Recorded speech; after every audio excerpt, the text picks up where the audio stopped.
অনেকদিন পর তোমাদের সাথে আবারও একটা মিনি ভ্লগ শেয়ার করছি। So hi, I am Dishani, welcome to my another mini vlog. আজকের ভিডিওটা শুরু করলাম কলেজ থেকে বাড়ি যেতে যেতে। আজকে তো ট্রেনে করেই বাড়ি ফিরছিলাম, আর বাড়ি ফিরতে ফিরতে ট্রেনে অনেক কিছু খাওয়া দাওয়া করেছি।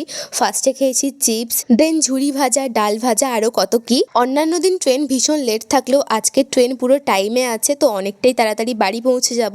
আর আজকে বাড়ি গিয়ে একটু মামা বাড়ি যাবো, কারণ মামা বাড়িতে গ্রামের আজকে কালী পুজো আছে। আর বাড়ি এসেই তো চলে এসেছি রেডি হতে। ফার্স্টে এই জামাটা চুজ করেছিলাম, এটা অ্যাকচুয়ালি আমার নয়, মায়ের।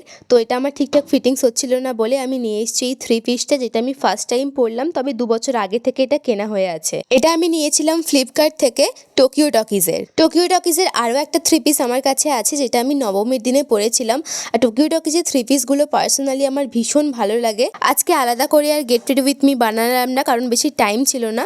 তো চলে এসেছি মামা বাড়িতে। এসে প্রথমেই খেয়েছি ঘুগনি মুড়ি, তার সাথে পকোড়া। 8টা-9টার দিক করে সবাই রেডি হচ্ছিলাম মন্দিরে যাওয়ার জন্য। এখন এই পুচকিটাকে রেডি করাচ্ছি, আর এইদিকে আরও একজন রেডি হয়ে চলে এসছে। আর এই যে এত ভালোবাসার কারণটা দেখছো, শুধু একটু লিপস্টিক পরবে বলে। ও রেডি হয়ে চলে এসছে, এসে আমাকে বলছে, দিশা দিদি আমাকে একটু লিপস্টিক পরিয়ে দেবে। আমি তো বাড়ি থেকেই লিপস্টিক পরে এসেছিলাম, লিপস্টিক আনিনি। এছাড়াও ও যেহেতু অনেকটাই ছোট, ওকে লিপস্টিক পরতে দেওয়াও হয় না। যাই হোক, সবাই রেডি হয়ে চলে এসেছি মন্দিরে গিয়ে বেশ অনেকক্ষণ বসেছিলাম, সবাই মিলে গল্প করছিলাম। তারপরে গেলাম প্রণাম করতে। আর এই যে দেখো, মিমি কত সুন্দর প্রণাম করে। বাচ্চাদের এই জিনিসগুলো দেখতেও ভীষণ ভালো লাগে। তারপর সবাই মিলে বসে একটু আইসক্রিম খেলাম।